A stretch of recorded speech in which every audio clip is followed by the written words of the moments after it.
just one day short of the US and Iran war now hitting the 2-month mark. The guns may have fallen silent and the ceasefire seems to be holding, but there is still no sign of a peace deal. Now, after one round of negotiations that failed in Islamabad, second rounds, however, happened to, fail to take off at all. And Iran seems to have floated a new proposal for the United States, and that is the reopening of the Strait of Hormuz and to end the war right now. But there seems to be a catch, a condition that Iran says that for now, no nuclear negotiations.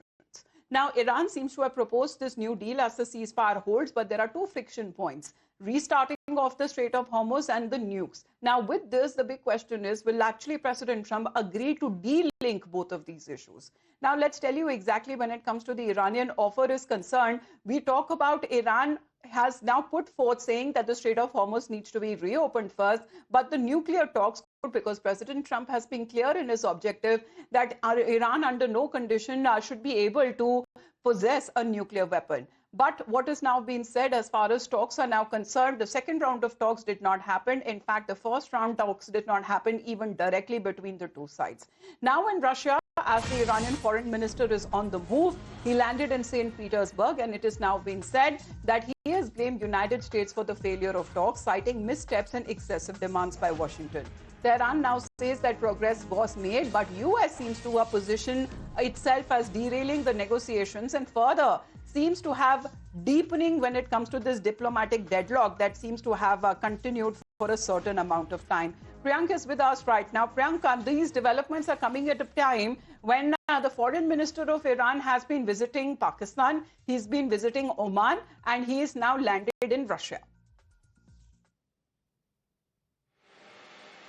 There are multiple things which need to be taken into consideration, that whether this kind of dialogue will result to a long-standing deadlock end, or this will continue for long. As Iran has clearly mentioned that they are not going to stop their nuclear enrichment for their developmental purpose. That is certainly indicating that the long-standing demand and the clear motive of the United States to have this kind of attack on Iran was to stop its nuclear enrichment program. That is the biggest worry for the United States.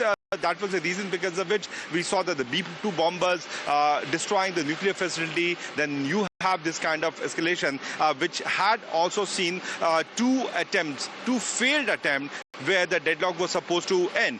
So the whole world is going to witness more trouble in the coming days, looking at the kind of statement which is coming out from Agrachi, which is clearly indicating that once he is there in Russia, he is talking about that how United States had failed in this kind of negotiation. There are other aspects also, that whether Iranians are trying to have another kind of deal with the Russians so that they can procure more missiles, because you can imagine that over the period of last 2 months, there have been multiple and hundreds of missiles which has already been used by the Iranians. The Iranians are also facing an issue of shortage of the missile, and Russia being the closest country, they are reaching out to them not only for the dialogue, which they are supposing that can break the deadlock in between Russia and Iran, but this is also going to simplify and give a picture that whether Iranians are also trying to procure more and more missiles. So the whole world which is facing as far as his presence in Russia is concerned, because both of the role of Russia and China seems to have been played indirectly, as with this conflict that has happened directly between Tehran and the United States. Thank you, Priyank, for that update, because in the middle of this deadlock, Iran's foreign minister Arakchi, who has been actively engaging in a multi-layered diplomacy, traveling between Pakistan, Oman, and now in Russia. And while back-channel talks continue, the bigger question remains on the unresolved issue. But is this a tactical pause before escalation, or a genuine attempt at resetting those negotiations? Now, this seems to be President Trump, as the decision now lies with him.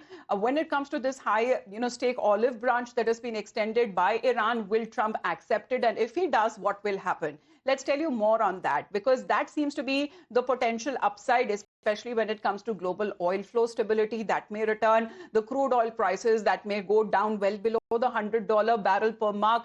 Energy prices could stabilize, and of course, when it comes to the deal maker image, the boost that will come in the US, and of course, when it comes to reducing the military escalation, that also still remains as a risk. But for Iran, there are strategic risks as well.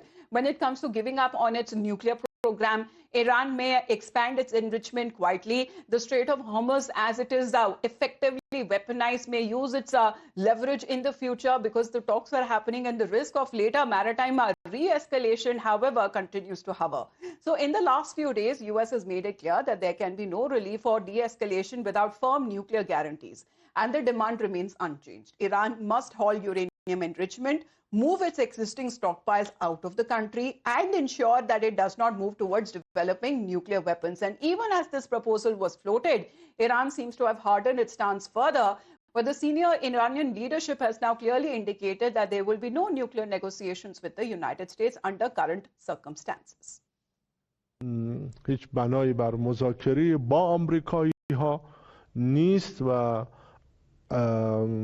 البته به ویژه در موضوع هسته‌ای بنایی بر مذاکره نبوده و همیشه خط قرمز ما این بوده که غنی‌سازی باید به عنوان یک واقعیت، چون ما معتقدیم غنی‌سازی همونطور که امام شهید هم فرمودن، البته هر جنگی در پایان حتما به یک شکلی از مذاکره و آتش بس به پایان میرسه. There were developments in the negotiations. Americans' approach led to the previous round of talks to fail to meet its objectives, despite the progress made. This was due to the excessive demands they made and wrong approaches they adopted.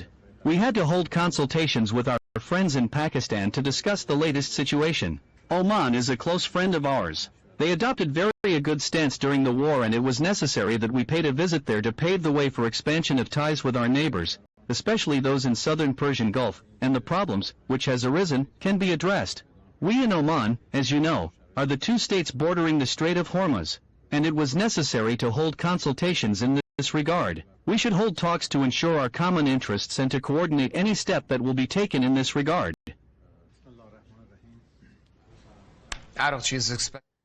Now, this seems to be as far as the Iranian side is concerned, because they seem to say that talks can only happen when both sides are agreeable on the terms and conditions and not unilateral demands that are being kept forth on part of United States. We're going to head into a very short break, back with the latest on the other side.